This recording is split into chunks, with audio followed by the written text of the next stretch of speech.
You're listening to the I-80 Preview Podcast. I'm Brandon Vogel, managing editor of Hail Varsity, and let's talk some No football this week, sadly, in Husker land. Here to help me process all of that, at least that's the plan, is deputy editor extraordinaire Erin Sorensen, one half of the dynamic duo behind the Mind Your Own podcast. Hey, Erin, what's new?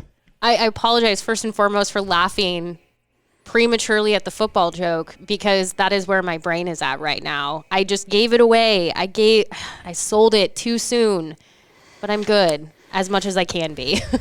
Yeah, so quite the week in Huskerland. The very detailed preview I had prepared for this Nebraska-Wisconsin game, multiple hours is a wash, which, yeah, okay, get over yourself in the grand scheme of things, is a relatively minor concern. Yes. Instead, we're going to talk about just what this week has been like. I mean, I don't know about you, but it always felt like this exact scenario was pretty possible for any team in the Big Ten. Mm-hmm. Nebraska just happened to draw the wrong card, reportedly through no fault of its own. I guess, what have you made of this week? Like you said, I think we expected this week to happen, and I think, unfortunately, it happened to Nebraska first. I will say I don't think that this is the last time we will see a cancellation in the Big Ten. It just is unfortunate that Nebraska had to be the first one to face this. It does feel, after everything that has happened, that, of course, this would happen to Nebraska first. But I will say, again, I don't think this is the last cancellation we see in the Big Ten, which honestly probably plays into some of what we are going to discuss, because there are a lot of questions. And, well, I think they're going to run into this again. Maybe not Nebraska. Yeah, hopefully not Nebraska, Hopefully but not that Nebraska. seems Fingers like crossed. a pretty good bet. So to try and make some sense of this week, this year, this time that makes zero sense on multiple fronts, I thought we could just kind of run through things chronologically here. So Sunday evening, I am on my way home from Columbus, Ohio. Drive's going well. Thinking a lot about the Nebraska-Wisconsin game. What's the line going to be? What does Nebraska have? I kind of convinced myself Nebraska had a pretty good shot in that game. I was really interested in it. Mm-hmm. And then reports from Wisconsin media emerge that Graham Mertz, star quarterback who went 20 for 21 in his debut game, one of the best games in Wisconsin history. I want to just put that into context. He had one of the best games in Wisconsin history.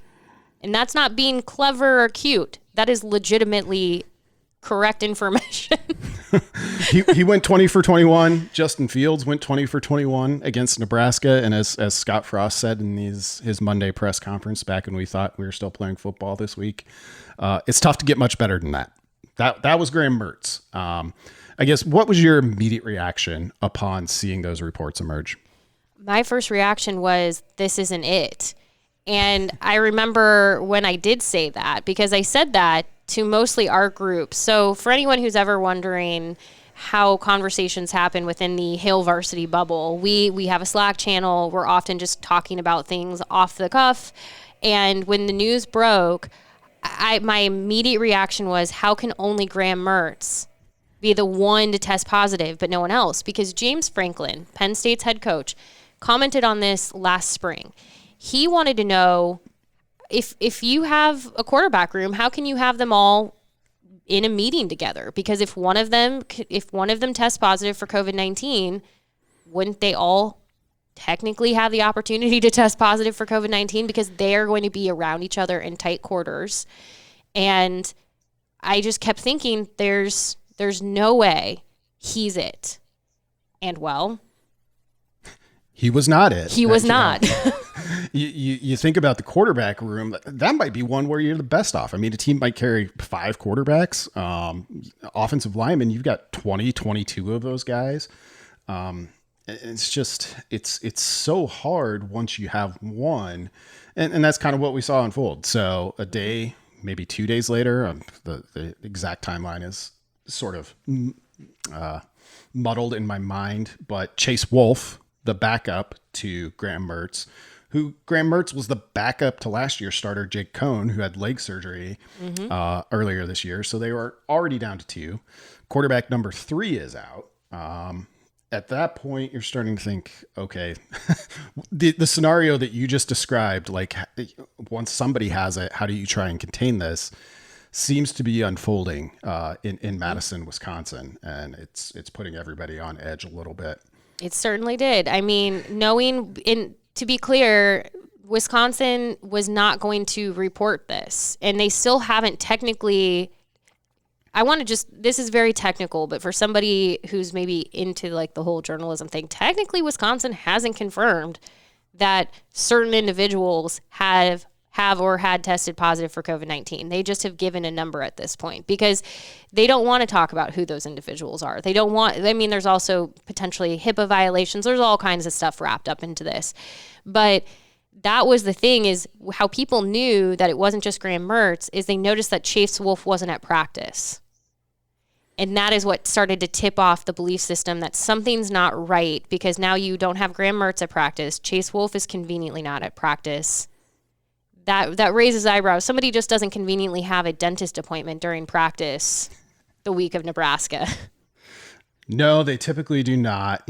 Kind of additional intrigue to this. So Wisconsin Athletic Director Barry Alvarez, former Husker, he has been coming on the Hail Varsity radio show with host Chris Schmidt for a long time. It's kind of an annual occurrence leading up to the Nebraska-Wisconsin game. Chris records a segment with him on Tuesday morning where Alvarez kind of lays out, this is what testing looks like. We do it between 6 and 7:30 a.m. And he is literally watching them practice as he's doing this interview with Chris. So at that point, Tuesday morning, say mid-morning, everything seems to be on track. By Tuesday night, we start to see reports again from Wisconsin that this game's in real peril. And that starts the wheels spinning.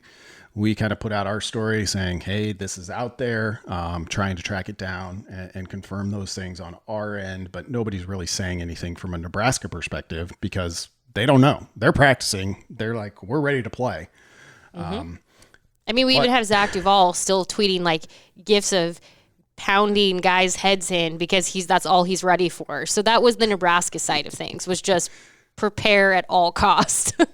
That was Wednesday morning. I believe that's a GIF from Lock, Stock, and Two Smoking Barrels. It's one of the Guy Ritchie movies with Vinnie Jones, legendary soccer, quote unquote, hard man. And of course, because everyone is already on edge, takes that to mean that he's angry. Wisconsin has informed Nebraska that there's no football.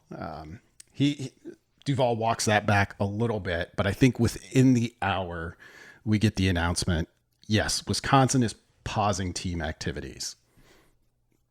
We both kind of walked through and looked through the Big Ten's clear as mud protocols. And maybe it's just clear as mud to a layperson such as myself, but man, it seems complicated. It's so the Big Ten to be honest with you, I say this knowing that I am not an expert. We even had this conversation separately, and I still don't quite understand everything. There are 2 numbers that have to get you to a point where you stop team activity. And one is the test positivity rate, which is the number of positive tests divided by the total number of tests administered, and then the population positivity rate, which is the number of positive individuals divided by total population at risk. Now, some of this factors in the communities that they live in. So the reason for that, because some people have had this conversation about Nebraska. Why would Nebraska have to? Lancaster County is fine. Like, why does Nebraska? It's less about just the home team, but also the traveling team.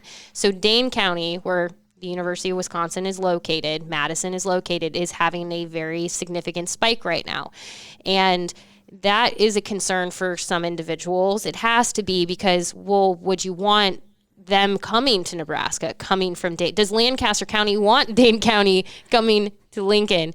There's a lot of pieces to this. And so when you look at those numbers and you're like, this is confusing. How do they get to red, orange, red, red? Just know this. I have no freaking idea. None of it makes all that much sense, but to somebody it does. I did the math. If they're testing 170 people, they need 12.75 players or coaching staff to test positive. They were at 12. I will assume that number has already grown to be higher than that, but they don't owe us that information any longer.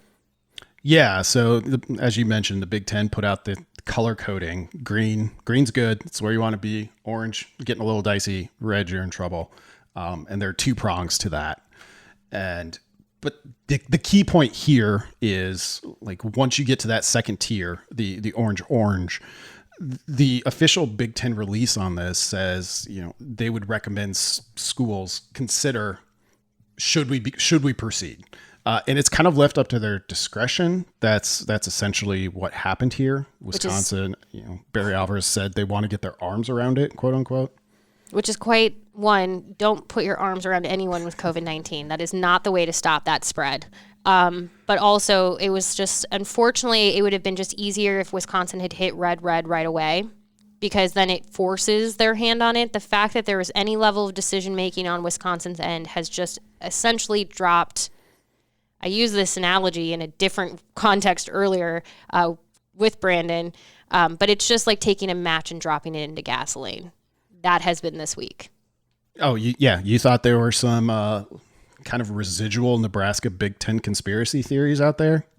Just wait, because when you have Wisconsin making the call, and it's important to mention, I think, that, look, personally, I feel this way. I'm certain you feel this way. Like, safety of the athletes, the student athletes, matters most here. But we see this all the time with college football in much less serious circumstances. People really love college football. They care a lot, and they want to watch it, and they want to have it, and they're used to it. And I get all of that. Well, I mean, I told you I was really disappointed. This was, for me, would have been the first. I always tell people that my job does not define me. It is not my identity, but to a big degree, this is something that is a significant part of my life.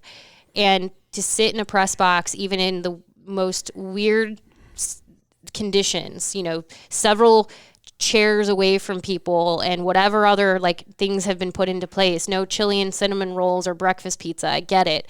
I was looking for a little hint of just normalcy and having that feeling of being back in the press box. So yeah, I get it. I'm super disappointed.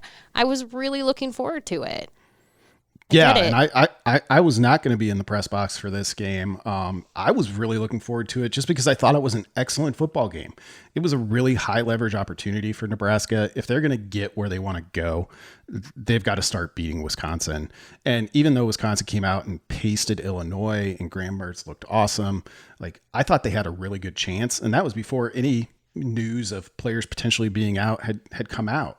It was a great opportunity for Nebraska. They're not going to get it, unfortunately, and that prompts a ton of other questions. How hard did Wisconsin really fight to play this game? Which I don't know, in my opinion, if that matters. How hard they if this is what is in. We won't get to it yet, but it does lead to another part of this conversation: is whether anyone else would have continued to play under the same circumstances, but. If Wisconsin feels it was unsafe, I guess maybe somebody listening to this will say, Erin, you're incredibly naive. This is a big conspiracy theory. Did you know that Kevin Warren is good friends with Rick Spielman because they're both from Minnesota, and that this is Rick Spielman actually putting the dagger? You could throw a number of conspiracy theories to me at this point, and I would probably tell you I've heard it. I get it. Maybe I am being naive, but I think at the core of this is Wisconsin understanding they have a problem. They have an outbreak forming on their team right now. They don't know how to get control over it. It's really not about having a quarterback or not, because I want to just point out their fourth-string quarterback, outside of having an incredible name, he also seems pretty good. Their fifth-string quarterback, which is actually a running back, played quarterback in high school, from my understanding. He is also pretty good. I'm guessing they would have been all right. I mean, think about it from a total outsider perspective. If you were looking at a game between Wisconsin and Iowa, you're like, yeah, Wisconsin's down to its fourth string quarterback. in a normal year, if Wisconsin like just ran the ball and played really good defense and got some turnovers and won that game, would you be surprised at all? A lot of what I prepared for this show when it was just a sweet, innocent preview had not yet been tainted by the world at large. It was a lot about that. Like, Nebraska just needs to treat this like they're playing Wisconsin. It doesn't matter who isn't available. Like, it's going to be hard because Wisconsin can play this way. And that was kind of where I was at. And I agree with you. You kind of saw where I was going before I was able to get there. I don't think it ultimately matters how much Wisconsin did try or try not to play. Like, this is a legitimate concern, and you have to take it seriously. Internally amongst the staff, we were talking about, we know what the official Big Ten ruling is. This is a no contest. I've seen some people say this should be a forfeit, and I'm like, for what? Do we really want to get to a spot where the Big Ten is basically litigating which team is at fault here? Who does that help? Like, the division standings is one thing, and there's a whole elaborate 4-page document about the tie-breaking process that the Big Ten is hoping it doesn't have to look at, though it might. But beyond that, isn't it just shaming Wisconsin? And what good does that do? They want to play. Mm-hmm. Now, I will say, not to completely break us out of our day system, this is breaking news on the podcast. It will not be breaking news by the time you listen to this podcast, but Nebraska has released a statement on this, said ultimately the Big Ten Conference did not approve our request and we respect their decision. We are excited to move forward with preparations for the rest of the season. So it's actually a much longer statement, one that I encourage, if you haven't seen it, I assume whoever's listening to this, you will have seen it at this point. But they talked about that the health and safety has been their top priority, the well-being of the players and the coaches and everyone else. They had believed that the flexibility to play non-conference games could have been beneficial, not only for Nebraska, but other Big Ten teams who all, which again, I think we're going to run into this again. And some people have pointed out, will the Big Ten be okay when Ohio State maybe loses a game? And the answer is they have set the precedent. I cannot see them going against this now. If they do, then you know what? I will hand you your pitchforks and I will hand you the lighter fluid and you can go burn down the Big Ten's building. Like, I get it. But I think that this is the Big Ten saying they are sticking by their original decision. And I cannot see them going back on that at this point. I think this is them saying, sorry, Nebraska, we understand you wanted this non-conference opponent. We weren't comfortable with it before. We're not changing our minds now. That's not going to change if suddenly Ohio State has an open date. And to be fair, I actually got asked this question yesterday for people who are like, well, does Ohio State need so many games or wins to be eligible for the playoffs? No. It's going to be based on everything else that was arbitrary before. Win percentage, strength of schedule. It's not going to matter. If they end up 6-0 or 7-0, 8-0, it does not matter. They have as much of a chance as whomever else. So that is the thing. They don't need a certain number of games. We know that about bowl games. It doesn't matter with the playoffs. 2020 is a free-for-all. Embrace the chaos. Yeah, it's the year of we're just playing football, man. Like, we wish it looked like the way it typically does, but this is what we're able to do, and hopefully it goes well. I think you're right. The precedent is now established, and I know this probably isn't what most people want to or like to hear, but because we've been through this once already, and here we were again in week 2 of the season of, hey, they just want to play. Let them play. Like, let them do what they need to do to get games so they can play. Which I understand that. Like, emotionally, as someone who just wants to watch football games, that's where I'm at too. You start to think about it from a conference-wide perspective, however, and like, can you really jeopardize future conference games, which directly benefit the conference?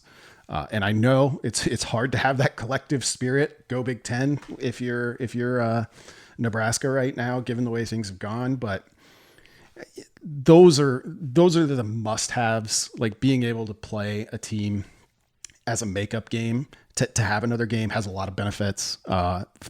Primarily, like I would like for those players to be able to do that. But I'm not surprised this is the Big Ten's decision, I guess. Were you at all taken aback by the decision not to allow this? No, they would have surprised me more if they had agreed to it, because one thing that has stood out in my very, very quick skimming of this statement that Nebraska gave is that they sought an opponent that was doing had basically stricter testing guidelines than the Big Ten, essentially saying we weren't going to look for somebody who wasn't testing. However, if you're the Big Ten and you're looking at this, maybe you look at the University of Tennessee at Chattanooga and say, all right, they're testing pretty well, but what if that testing doesn't fully align with the way that the Big Ten is testing, and now they come to Lincoln and they potentially pass COVID-19 to Cam Jurgens or to Adrian Martinez, and now Nebraska is in a situation where it has contracted, it has an outbreak of its own, and now Nebraska suddenly can't play for 2 weeks because of this. This is them just mitigating their own risk. And I know that doesn't feel like the fun, sexy answer. Nebraska fans probably will hear me say that and be like, but that's not fun. Unfortunately, the Big Ten has always been a conference that plays it safe. They haven't changed. And that might make you mad as a fan, but we know what we're getting with the Big Ten, and that is they're going to err on the side of playing it safe. Yeah, it's all risk assessment and kind of making decisions for a collective rather than individual schools, and none of it is fun or sexy as you so eloquently put. It's not. I get it. It isn't. Let's go back to Wednesday for a second to talk about the tweet. The tweet. You are the smartest person about social media that I know. So I'm interested in your perspective on this. So emotions are raw on Wednesday after the cancellation. We find out through the Wisconsin press conference, the number that you mentioned, as of that time, they had 12 cases, including the quarterbacks we've already talked about, head coach Paul Christ, and 5 other staff members. So I think it was 6 players, six staff members / coaches.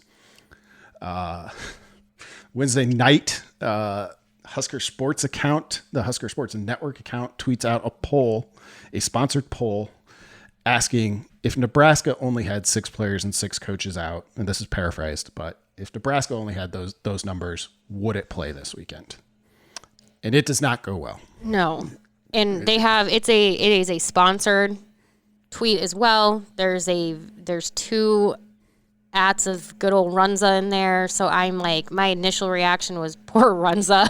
The poor person who runs Runza's social account had the worst night of their life last night.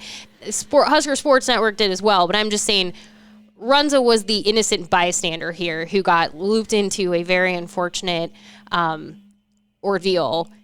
That is not what Runza signed up for. So as somebody who, and I do appreciate you calling me the smartest person you know about social media, I do pride myself on my social knowledge. This mistakes are bound to happen in social media. It just is what it is. I have in the past asked if this will be okay for Hail Varsity, and there are times where stuff that I think might be okay after a second look is probably pushing the limit a little too far. It's pushing a line that's just not appropriate. And thankfully, when I do ask those questions, whether it's to you or the group, I'm often met with, no, that's probably not. But if you had said, yep, go for it, like there is a potential that something could get shared that's not really representative of what we want to. The thing that I think Nebraska fans, and it's unfortunate because the national entities who picked this up, they missed 2 things about it. First and foremost, this is not an official Nebraska athletics account. It's the Husker Sports Network account, which, yes, is affiliated through the university, but it is not the university. It's a little misleading because of the handle. If it said Husker Sports Network, I think it would have still gotten roasted, but probably not to the level that it hit. I think people misunderstood and thought this was the Huskers official account. The second piece here is this was actually a conversation that was happening at the time on their show. So where a conversation may have a little bit more depth and understanding in a radio segment, in a tweet, it came across as very tone deaf and very irresponsible. And people looked at it as Nebraska whining, Nebraska being irresponsible, Nebraska basically saying we would roll into any town with a bunch of COVID positives on our team and just not care. And I can see from how the tweet was presented why people felt that way. There's context missing to it. And I hope it's a learning lesson for however this tweet happened. I'm going to go out on a limb and assume there's probably going to be more checks and balances put into place before a sponsored fan poll can go out to the world going forward, which stinks when it has to happen, but sometimes is for the best. It's just, like I said, it's unfortunate because I think people focused on this because they thought it was the @Huskers account, and it's not. So it's been deleted.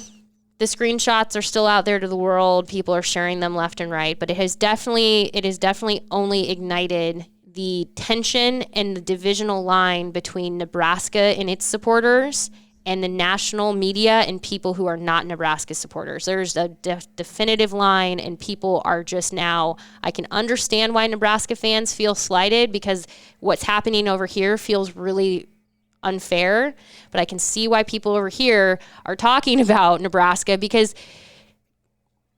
it didn't look good. No, it didn't. And I think you're right. It is. College football is a tribal sport by nature.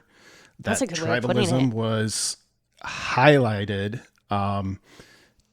just in the efforts to get Nebraska, to get all the Big Ten teams back on the field, right? Like we saw that, Nebraska files a lawsuit and Husker fans who are the most directly invested and want to see football are all about it.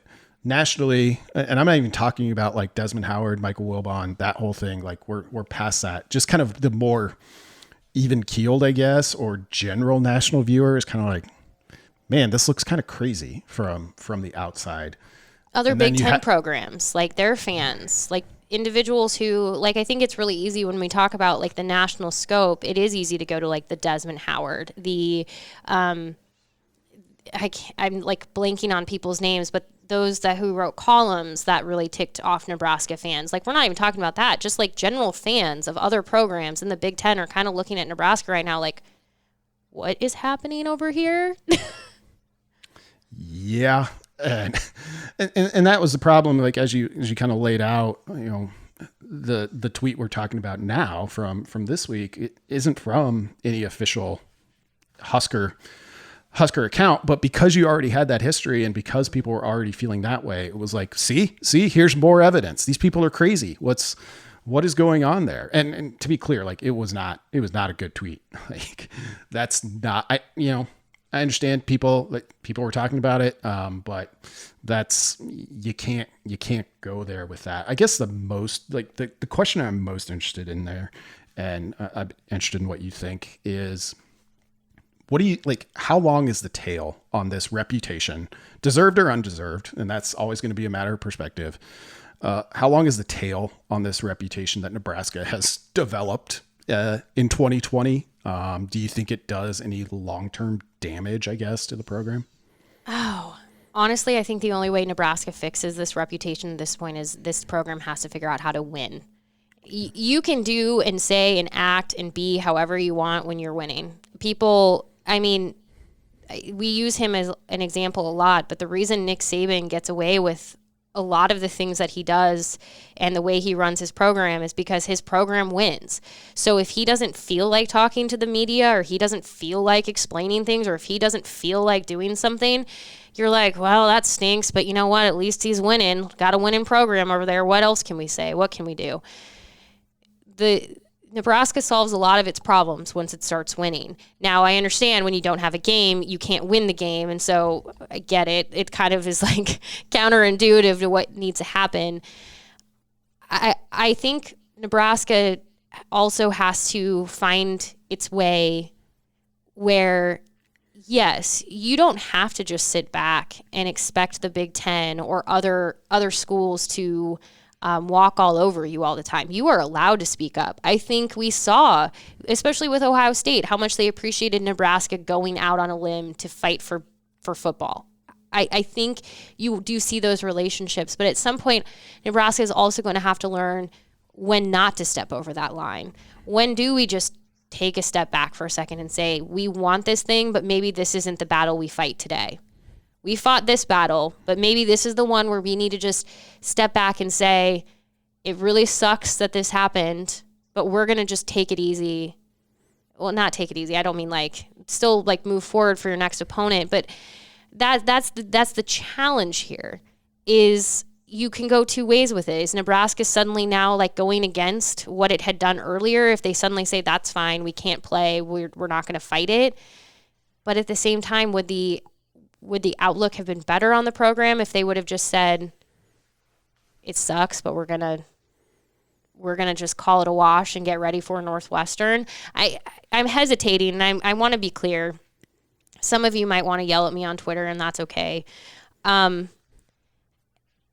I don't think that we would be in this if Nebraska had come forward and just said, we're disappointed. We wanted to play this game. We understood this was the risk that we took going into a season designed quite like this one. We wish the Big Ten had thought about this a little bit more, and this is what we had fought for to start sooner than we did. They could have been forceful.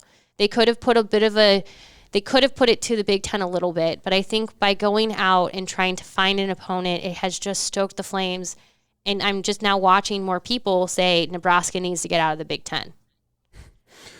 Yeah, so we're back there again after the very first, postponement, cancellation, whatever you want to call it, back in August. Things got there pretty quickly, and here we are again. I think you're on the reputation point. I think you're right. The way out is to be good at football, which I wrote in the aftermath of the cancellation is this doesn't change anything. It doesn't change the challenge ahead for Nebraska, which maybe is a fairly obvious point, but just watching, Twitter and some of the reaction to it, it was an attempt to at least say, I understand, this sucks. It's not fun, but it'll be okay. Nebraska's going to have the chance to play some more games. It almost had the chance to play Chattanooga, a school that I know a bit about. We almost could have had a special guest from the university.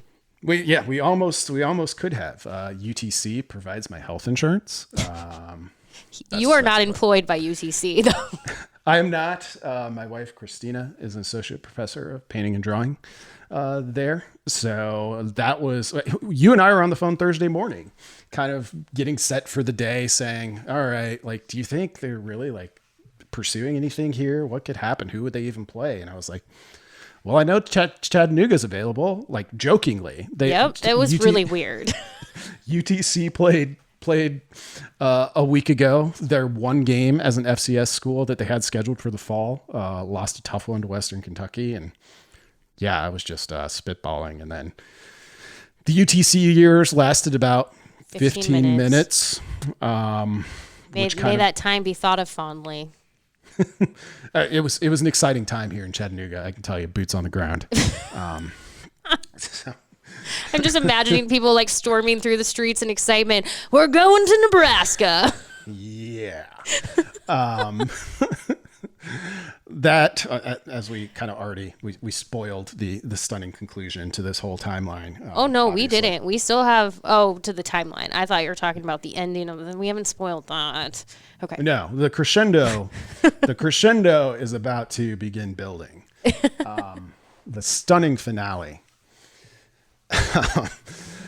We kind of already covered this ground. The Big Ten obviously decided what it did. It had reasons to do that, but it was fun there for a minute. Nebraska remained true to its 2020 self, and I guess efforting to get to that game. It would have been nice to see it after getting a taste of football last week. I just keep going back to how like I hadn't even considered that. Okay, this thing is as fragile as it was. Like I went immediately from nothing is normal to like, oh, football season's back. We're in football schedule, and I was actually overwhelmed, kind of Monday and Tuesday, being like, all right, I got to get like back in the swing of things, back in the regular rhythm of doing this, and then it all fell apart. It did, and I think. And so I want to just maybe the people who were hearing me already dropped off because they're mad at me about it.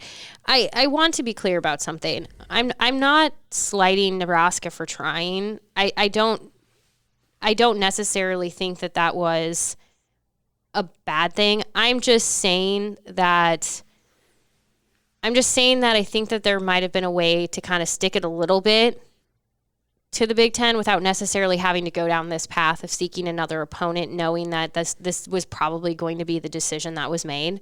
But I guess if you don't try, you don't know. I do think the statement that they made was about as good of a statement as you can make at that point. I think that was the right thing. I do think that helps kind of, it won't from a national perspective, but it does sort of soften things a little bit now going forward. Nebraska is on to Northwestern. They're not pursuing it further at this point. They're done. The thing is like, again, it goes back to there will be a day, and I believe this to be true, that Nebraska will be more competitive in the Big Ten than they are currently. And when that day comes, Nebraska can throw its weight around in a way that it's used to from the past. Unfortunately, Nebraska is throwing weight around it doesn't necessarily have right now because the reputation hasn't even really fully been established in this conference. When we think of the fact that Nebraska has only been here 10 years, it's been a roller coaster of 10 years. And this is not exactly getting the next 10 years started off on the right foot. But if you're somebody who thinks that Nebraska is leaving the Big Ten anytime soon, they're not going to. Nebraska will get back to a point where it can be a little bit of the big bad wolf in the Big Ten. It just, how Nebraska has performed over the last so many years in conjunction, it has created where we're at now. Like I was starting to say, I don't think Nebraska is leaving the Big Ten anytime soon for a number of reasons that have nothing to do with football, which I know football is always the thing we want to focus on, but Nebraska has gained a lot in the Big Ten outside of the football scope and world. One thing that I find very, very interesting, and I think that this is kind of a nice, this kind of puts the bow on it for me. So now that I'm sort of walking, everyone's living my thoughts as they're happening. So like I said, Nebraska could have just gone into this and said, you know what, we're not going to pursue an opponent. I don't think that was ever going to be the way. I do think the response since has been the right one. I think it provides leadership. The Nebraska football parents Twitter account, who for most who followed along know that that's where, when the lawsuit started, a lot of information was coming there. They responded to Nebraska's whole statement and said, we are thankful for the excellent leadership at the University of Nebraska. They are always trying to do what is best for our student athletes. Our kids are in good hands, and we know the Huskers will be ready for Northwestern. That is for me, that is sort of that is the bow on this moment. We are on to the next. Yes, that is a interesting response given the tenor of things earlier. But that's a good thing. This is, if you want to know how Nebraska repairs, and maybe Nebraska doesn't care about its reputation. That is always another possibility. Nebraska doesn't care what people think of it. But outside of winning, which I don't think 2020 is going to really provide a whole lot of change to any of that. Going forward, Nebraska needs to solidify itself as a legitimate contender in the Big Ten West. That is a thing that once they do, the Huskers will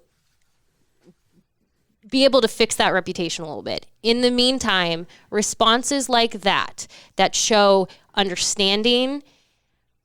Like I said, the Huskers still kind of threw a little bit of a dig at the Big Ten, and that's okay. A little dig, but appropriately so. That is going to go a long way, because when somebody tries to poke a hole in that and try to get upset at that, there's not much you can get upset at. What are you going to get mad at there? Oh, they agree. They understood the decision and now they're moving on. Yeah. Yeah, it's you use the, I don't want to jump. This is a topic for an entirely like different time, but I do find myself occasionally thinking about it. It's like, okay, we're going to go through this fall and hopefully get the majority of these games in. But like, you start to think about next year, like what will even, like, how will we view this season? Like if hopefully by 2021, you're able to play your full slate of games as scheduled, everybody's safe, everything's great, fans in the stands, the whole deal. Fans in the stands. It's just going to be weird. And I think, to go back to what I said earlier, we're just trying to play football, man. Like, it's got a very kind of backyard feel, which has something to do with limited fans in the stands, I guess, even though you're in pads, it's like, let's try and get what we can get out of this year. Something's better than nothing, and hope that the quicker we can get back to, what we're used to, I guess, the happier everyone will, of course, be. So, yeah, and I feel like because we're in the point of just whatever at this point, I feel like before we get to the exciting conclusion of this, I guess I could break a little bit of news and tell people another reason why I was really excited about Saturday. I have 2 6-foot versions of my dogs in the tunnel walk. So I just want to point out to people, I care immensely. Don't ask me how it happened. I don't need to walk through this process with anyone. But I care immensely about Scott Frost looking my dog Scout straight in the eye on game day. This matters to me. So do not come at me that I did not want football season. I do, because I need my dog's moment to shine. They need to be stars. They need sponsorship deals. They need endorsement deals. I need people to see them. If Nebraska would like for them to be a third mascot of the team, I'm okay with that. Give me a call, Nebraska. We can work this out. Like I said, don't ask questions. But for somebody who gets this far in and you do ask questions, I will entertain them slightly, but not completely. Yeah. The Big Ten, with its decision not to allow the UTC game, eliminated the chance for a few players' debuts at Memorial Stadium. Oh, those are more important than my dog's fine. I was getting to it. Let's not forget they removed Scout and Jack's debut at Memorial Stadium as well. They did, because I just was really looking forward to this moment. It was literally going to be larger than life. It was going to be larger than life, but you ruined it, Wisconsin, with your lack of care and whatever you did. Don't bring those conspiracy theories at me either. I've heard a number of those as well. Y'all are crazy. Well, we've transitioned into the animal portion of this show. We're just talking about dogs. You mentioned Big Bad Wolf earlier, which reminded me of coyotes, which reminded me of badgers. And you have compiled some Bucky Badger facts. I know you're very excited. We've been teasing it all episode. Yes. Well, let's get to the facts. This would have been the thing that you would have all had to look forward to. Now, I want to say I have 2 different things here. I don't just have Bucky Badger facts. I have just general Badger facts, because something that I did not realize is that depending on who you ask and how you say it, the badger is the Wisconsin state animal. Although some have said it's the official state mammal, which I think those are the same thing. But I guess I haven't done the research on that directly. But I'm intrigued by the fact that some people say animal and some say mammal. If you're a big mammal fan, give me a heads up on what the difference is. Do you know off the top of your head? I don't know the distinction. That's kind of a tough blow, don't you think, for the dairy cow? Like I like badgers. Badgers are cool. It's a little bit more unique, but you're talking about importance in the state of Wisconsin. I know. Now, the thing that's crazy is the badger appears on Wisconsin's state flag, their state seal, and even has a state song that mentions the badger. And it's recognized as a state wildlife animal, but if you are real crazy, it is also a state domesticated animal. You can own a badger in the state of Wisconsin. And of course, Wisconsin is nicknamed the Badger State, but it's not because of why I thought. Because I was like, obviously it's the Badger State because they like badgers. No. It's because of the miners that dug tunnels into hillsides searching for lead ore in the 1800s. I read something about this. Apparently, in the Middle Ages, it was believed that badgers lived in tunnels underneath mountains, and that to build those tunnels, one badger would lay on its back and bite a stick in its mouth. Two other badgers would pile dirt on the prone badger's stomach, and then they would pull it out using the stick, so basically making a badger wheelbarrow. Yep, that's in here. I had that. I had these facts. They're incredibly ferocious fighters. They don't like to be bothered. They snarl, growl, and they give off a pretty strong scent similar to a skunk. So if you ever encounter a badger, if it hasn't mauled you first, apparently it can essentially do what a skunk does. And they do spend 90% of their time in their den during Wisconsin winters.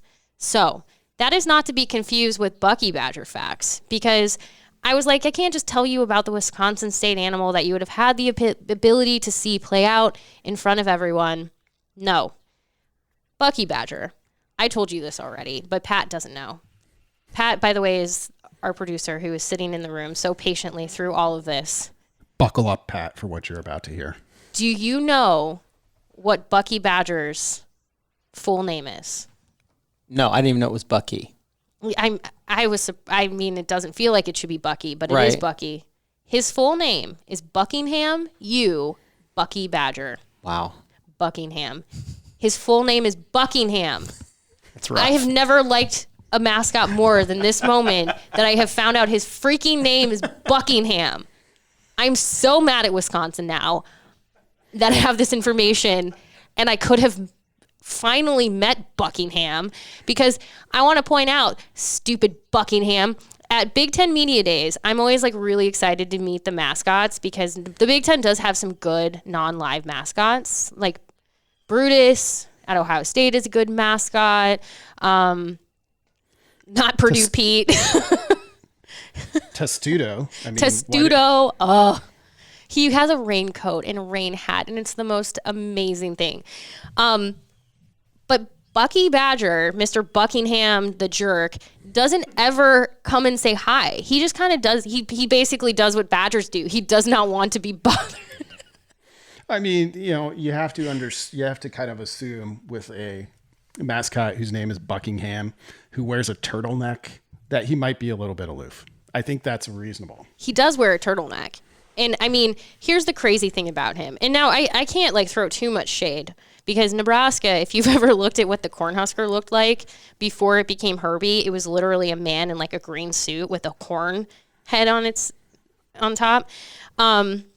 So I love Wikipedia, by the way, because whoever writes on Wikipedia, during sporting events, he is generally seen interacting with the crowd, especially the rambunctious students section.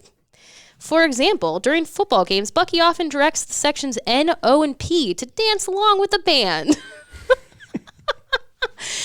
He is a charter member of the Mascot Hall of Fame for the college division, which is pretty cool. He joined with Delaware's mascot, Sparty from Michigan State, and Obby from Auburn.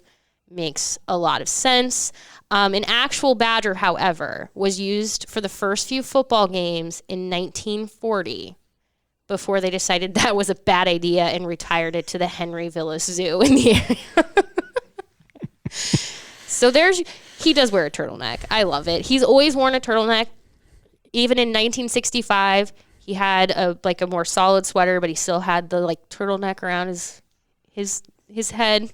I mean, what do you think the U stands for? The U? Buckingham U. Buckingham University, Buckingham Ulysses. Yeah, I was going to go with Ulysses. I mean, that's now I'm Googling it again. This is if whoever the like unfortunate person is that like is if the FBI is ever looking at my files on my computer and my like search history, they're like, what is wrong with this person? Oh, This person literally asked on the Wisconsin Alumni Association page. We all know Bucky's full name is Buckingham U. What does the U stand for?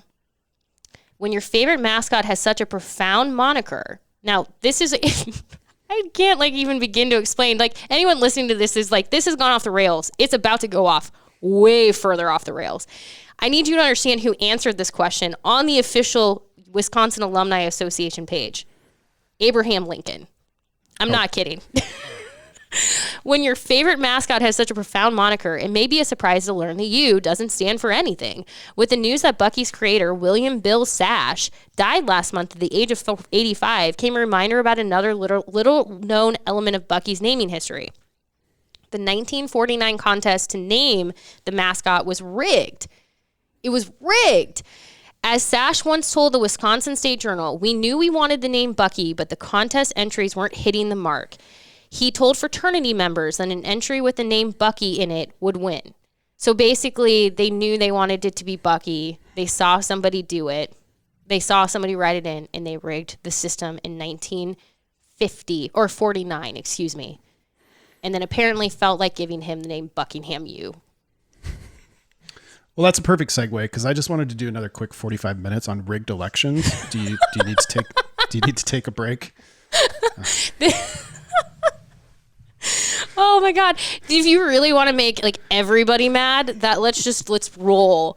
Let's roll. I have a personal opinion that an election was rigged when I ran for student council in 4th grade. So that's fine. I will be glad to insert my own personal opinion on this. All right. Still mad about it. Maybe we'll save that for a future episode. Hopefully not, because a game has been canceled. Exactly. Have you ever seen a badger live?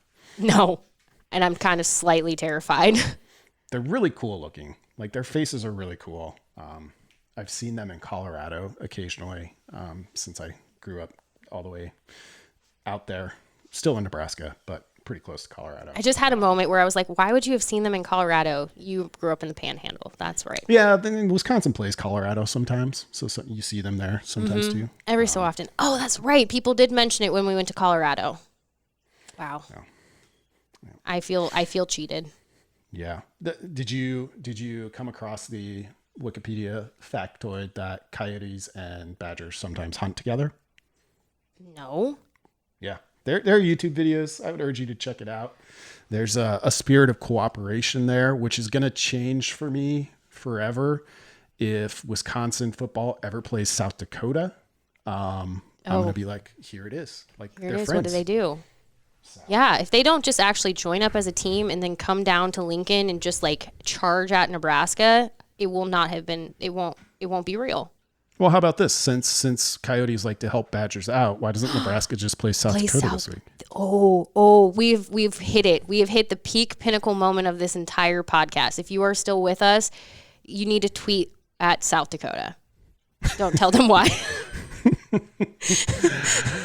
I think you're right. I think that is the pinnacle. We'll wrap this anti-Nebraska Wisconsin preview. The preview. Yes. Thank you, Erin, for joining and bringing the Badger facts, as well as sterling thoughts on everything else we talked about. Hopefully by next week, we can get back to, we can talk about Nebraska and Northwestern playing football. We'll aim for that. Until then, subscribe to Hail Varsity. Subscribe to Erin's podcast. You want to give a specific podcast plug, Erin? If you enjoyed the chaos I brought to this, please tune in to the Mind Your Own podcast every Wednesday. Sasha puts up with me and my crazy ideas all the time, so I appreciate her. But for your podcast as well, subscribe, give us a rating on all of our podcasts, and then also follow us on TikTok. Nice. Got it in under the buzzer. We'll leave it there. Thanks for listening. We'll be back next week, hopefully talking some football. Fingers crossed. A Hurrdat Media Production.